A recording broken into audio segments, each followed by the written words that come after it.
Hello everybody. In this video I'm going to be talking about comments. Everyone loves talking about comments, I just know that. So yeah, comments. So what is a comment? Basically it's something that's not going to be rendered, it's going to be ignored.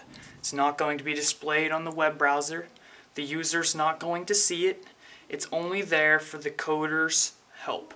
So if you could say, okay, here's a comment, and it says, oh, the next following code is supposed to do this. And then, when someone else comes and edits your code or looks at it, or a year from now, you come look at your code, you know what your code is trying to do, and you don't have to decipher PHP, because it's hard to do that.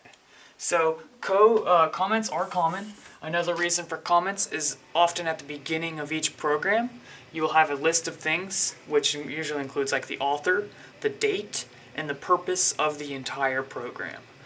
And a company that you're working for if possible, but I don't know. So, that's the main use for comments. And also, another great use is for debugging. So let's say you have some code right here, and then you have some code right here, and you have some code right here. And your program is not working right. Well, you could try commenting certain things out, because if you remember, commenting makes the code not be rendered, otherwise it's just ignored. Well, if we comment both of these out and then try the code and it works, well then we know that one's good. Now, if we just try to comment this one out, we know this one's good, and we get an error. Well, now we know that this one might have a problem.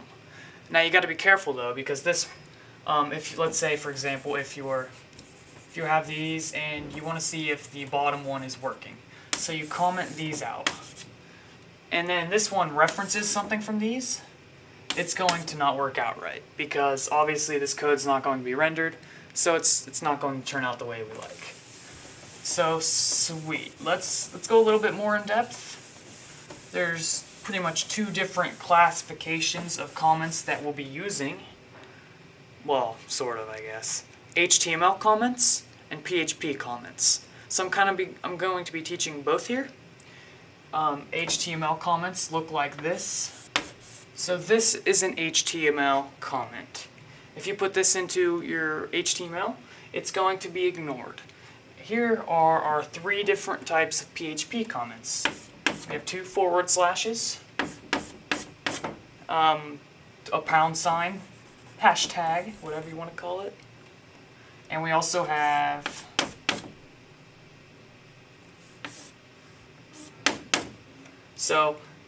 there's differences between these. These ones are single line comments, which means you can just type whatever you want on this line, but as soon as you go to the next line, well then it's not commented out anymore. Same for this one. This one is a double line comment. So I could put this one down here, and then I could have a comment, comment, comment, comment, and this whole thing is going to be commented out. So those are the main differences. Those are 4 types of comments with 2 classifications, PHP and HTML. Now, just like in the last video, we talked about certain things being sent to the browser, or to the client's computer. Well, let's talk about that now. So we have 3 things to worry about. We have the PHP, the HTML, and the client. And then I'll get into another one soon. So here's PHP, here's HTML, and then we have the client. The client is the person viewing our web application. So if we put a PHP comment, it would be here. So for example, I use PHP comment. Well, this is different than HTML. Is it going to be sent to the client? Well, no, it's not, because it's client side. It's server. it's not going to be sent to the client because PHP is not client-side. It's server-side. That means everything we type is going to stay on this side unless we type in a command that allows something to pass through, such as echo. We learned about that in the last two videos. So comments in PHP are going to stay here. What about HTML comments? We could have an HTML comment here. And then a comment goes right here between those two. And is this going to be sent to the client? Well, because HTML is a client-side language, yes, this comment is going to be sent to the client. So those are the two fundamental differences. If we are commenting something about the PHP code, it's going to be invisible to anyone viewing our web page. So you can put some more secure information in the PHP comments for our other developers. And as for the HTML, you don't want to put anything that's obviously, because it's possible to get that information. Now, there's one more thing to worry about.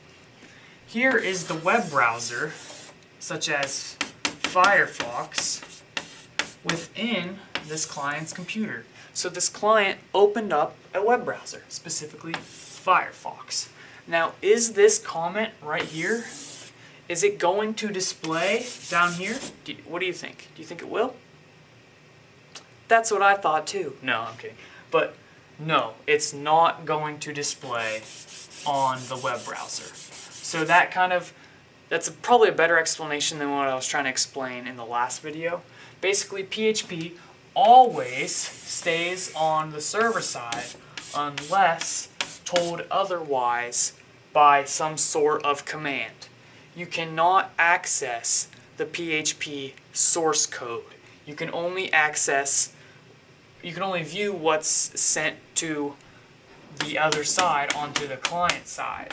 Does that make sense? So an echo command is allowing something. It's sort of like a little tube here that allows certain information to go through. It's sort of like a cell wall, and only certain information can pass this cell wall.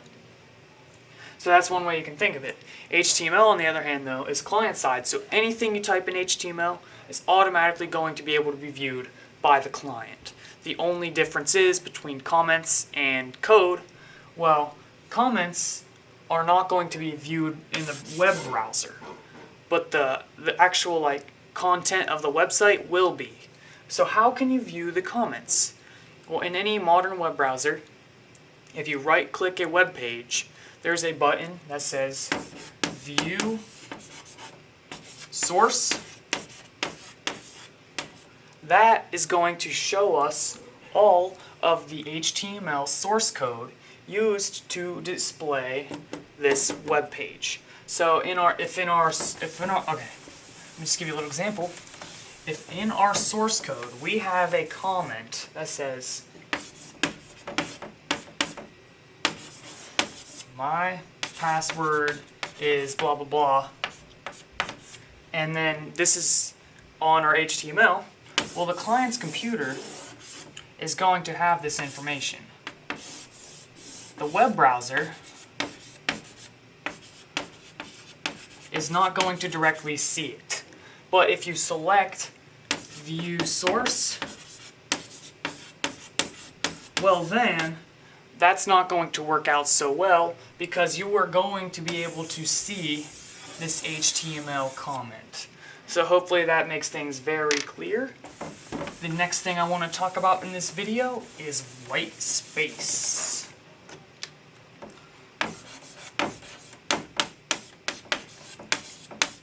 So what is white space? White space is unneeded. Well, sometimes you might think they're needed for organization reasons, but they're spaces or blank lines or tabs that are extra in your program.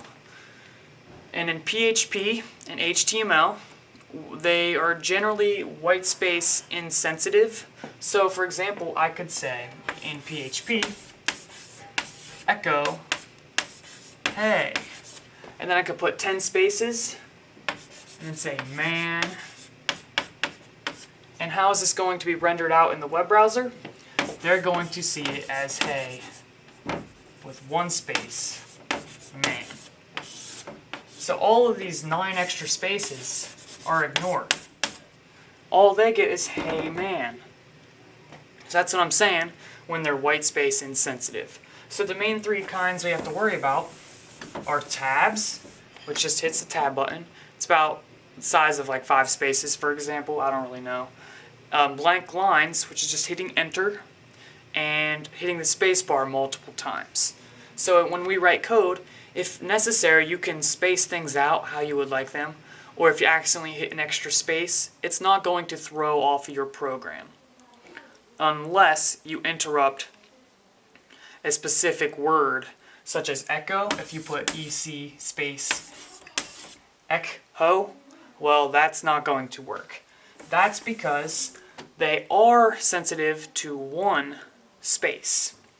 So when I say, hey man, in echo, this first space here is always going to be displayed. So that way we get hey man with 1 space, not however many. So when you have 1 space, they do see it. When they have more than 1 space, they only look at the first space. Hopefully that makes sense.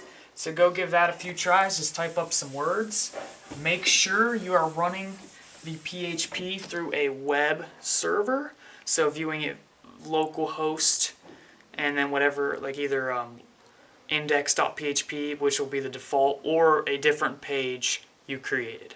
That's all I have to say in this video. So please, please, please, please, please, please, please subscribe. And I will see you in the next one.